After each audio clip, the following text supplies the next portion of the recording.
कैसे हो ठाकरे भाइयों? मोदी जी कैसे हो नहीं भी कसी आहत बोलिए। हाँ मोदी जी, महाराष्ट्र में रहना है तो मराठी बोलना होगा। बेटा राजू, बेटा उद्धव, तुम लोग जिस पाठशाला में पढ़ाई कर रहे हो वहां का मैं प्रधान अध्यापक रह चुका हूं।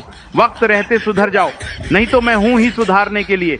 जुमलाबाजी छोड़ो, देश के विकास में ध्यान लगाओ। योगी जी कान खोलकर सुन लीजिए, महाराष्ट्र में रहना है तो मराठी बोलना होगा। ये मेरा आजाद भारत है, मेरी जो मर्जी होगी मैं वही भाषा बोलूंगा।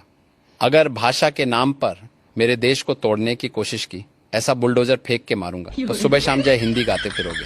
अमित जी, महाराष्ट्र में रहना है तो मराठी बोलना पड़ेगा, नहीं तो भगा देंगे यहाँ से। राज जी, अगर हम भारत में खुल के अपनी मनपसंद भाषा नहीं बोल सकते तो इस आजादी का क्या मतलब? भाषा के नाम पर लोगों को बांटना बंद कीजिए, नहीं तो मजबूरन हमें कड़ा कदम उठाना पड़ेगा। लालू जी मराठी में बोलिए, नहीं तो महाराष्ट्र से भगा देंगे। बेटा, हम सब हिंदुस्तानी हैं, आपस में भाई भाई हैं। क्यों अपने ही भाइयों के खिलाफ नफरत फैला रहे हो? वक्त रहते सुधर जाओ, नहीं तो मुंह छिपाने की जगह भी नसीब नहीं होगी। अगर मुंबई में काम करना है तो मराठी बोलना होगा।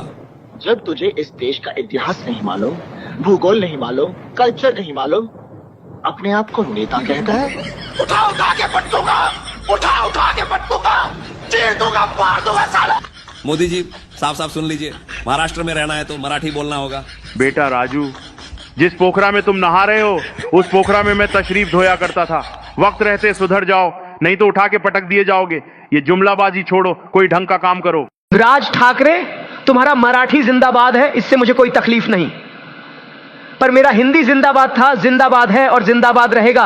अगर भाषा के नाम पर मेरे देश को तोड़ने की कोशिश की, उठा उठा के पटकूंगा, उठा उठा के पटकूंगा, चीर दूंगा, फाड़ दूंगा कमीने। सुधर जा। योगी जी, महाराष्ट्र हमारा है, महाराष्ट्र में रहना है तो मराठी बोलना होगा। महाराष्ट्र आपका है और भारत भी आपका ही है, लेकिन भाषा के नाम पर मेरे देश को तोड़ने की कोशिश की, ऐसा मंत्र फेंक के मारूंगा। दिन रात हिंदी मराठी भाई भाई के नारे लगाते फिरोगे। मोदी जी साफ साफ सुन लीजिए, महाराष्ट्र में रहना है तो मराठी बोलना होगा। बेटा राजू, जिस पोखरा में तुम नहा रहे हो उस पोखरा में मैं तशरीफ धोया करता था। वक्त रहते सुधर जाओ, नहीं तो उठा के पटक दिए जाओगे। ये जुमलाबाजी छोड़ो, कोई ढंग का काम करो। लालू जी, महाराष्ट्र में रहना है तो मराठी बोलना पड़ेगा। बिटवा राजू, तुम जब पैदा भी नहीं हुआ था उससे भी पहले से हम राजनीति कर रहा हूं। ये सब गुंडागर्दी छोड़ो और जन सुधार का काम करो। अगर हम गुंडागर्दी में आ गए तो गर्दा उड़ाई देंगे। महाराष्ट्र में काम करना है तो मराठी बोलनी पड़ेगी, नहीं तो महाराष्ट्र से भगा देंगे। ठाकरे जी, हमरा मराठी ना अबेला, हम यही काम कर रहनी, यही काम करब। ये देश हिंदुस्तान बा, कोई पाकिस्तान ना, और हिंदुस्तान में हमके हिंदी बोलने का पूरा अधिकार बा। कवन भाषा बोलें, कहाँ रही, ये हम तय करब, कोई राजनीति वाला ना। जो मराठी नहीं बोलेगा उसे महाराष्ट्र में रहने का हक नहीं है। ठाकरे जी, सीमा पर खड़े जवान से भी पूछोगे तुम मराठी बोलता है या नहीं? योगी जी, मराठी भाषा हमारी पहचान है। पहचान भारत से है, मर्यादा में रहोगे तो महाराष्ट्र भी तुम्हारा है, वरना ऐसा चूरन देंगे कि भाषण से पहले जलपान पूछोगे।